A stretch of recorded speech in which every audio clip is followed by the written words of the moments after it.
હાલો. જય ગિરનારી, ઓમ નમો નારાયણ, જય ગૌ માતા. દરેક ભારતવાસીઓને જણાવવાનું કે આવતી 14 જાન્યુઆરી એટલે આપણા માટે બહુ મોટું પર્વ છે મકર સંક્રાંતિ.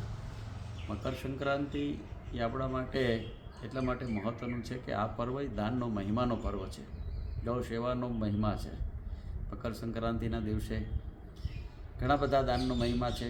મામા છે, આપણે તલનું દાન કરી શકીએ છીએ.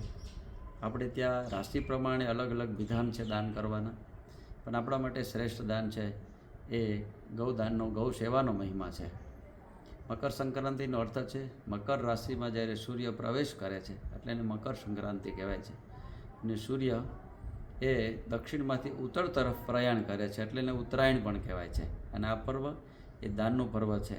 તો સૌ ભારતવાસીઓને મારી એક હાર્દિક અપીલ છે કે જ્યાં જ્યાં આપણી નજીકમાં ગૌ સેવાના અનેરા કાર્યો થતા હોય, જે ક્ષેત્રમાં આપના વિસ્તારમાં, ત્યાં ગૌ સેવા કરી અને આપણે પણ આ પુણ્યના ભાગીદારી બનીએ અને આપણે પણ આ ઉત્સવને ધામધૂમથી મનાવીએ. જય ગિરનારી, જય ગૌ માતા.